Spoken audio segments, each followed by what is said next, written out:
Pinagpipistahan ngayon sa social media ang paglantad ni Abigail Reid at ng kanyang 15-year-old daughter na si Cheska. Si Abigail ang babaeng nagpakilalang dating karelasyon ng yumaong rapper, aktor, at tea host na si Francis Magalona. Sumakabilang buhay si Francis M. sa edad na 44 dahil sa leukemia noong 2009. Si Gail Francesca, na may palayaw na Cheska, ang bunga ng kanilang inilihim sa publiko na pagmamahalan. Ano pangalan mo, baby girl? Gail Francesca. Gail Francesca. Yeah. Okay lang. Siya nagpangalan dyan, ha? Sa vlog na Pinoy Pawn Stars na lumabas ngayong Martes, inilahad ni Abigail na nanahimik sila ng kanyang anak sa loob ng 15 taon. We exist, me and my daughter. Our daughter, Cheska. Grabe. Kasi for 15 years na nahimik ako.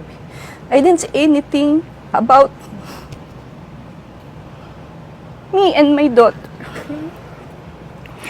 Siguro naman ito na lang yung karapatan na pwede kong magawa para sa kanya. Kasi hindi naman ako nagsalita eh. I know people will judge me.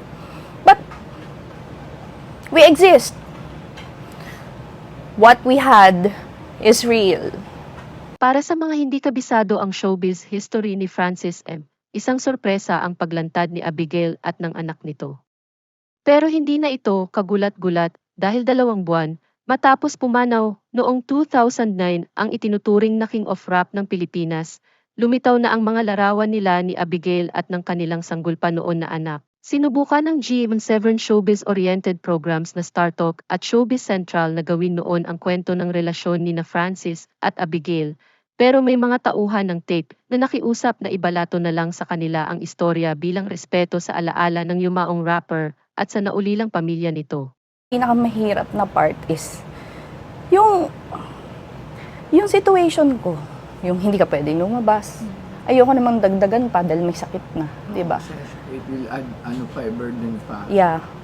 Marami ding humanga dahil nakuha ng kanyang anak ang kanyang galing sa pagkanta at pag-rap. Not a 45 or 44 Magnum, it ain't even a 357. No 12 gauge, but the mouth so listen, nandito na si Kiko at kasama ko si Chito at si Glock 9. It's time to rock right. Hindi ka matigil lumabas sa mga salita sa kibibig, di pa dadaig ang bungang. Halat tumungang, lahat napapahanga sa talento, ko'y tagakalentong, bata bandalo yun na ngayon nakatira sa Antipolo. Sumasaklolo sa mga hip-hop, pwede ka ririno, pwede rin trip lang. Si Glock kasama ang parokya, parang bulaga na kailangan di mabokya. Di mo na kailangan malaman kung bakit pa kami lahat ay nagsama-sama.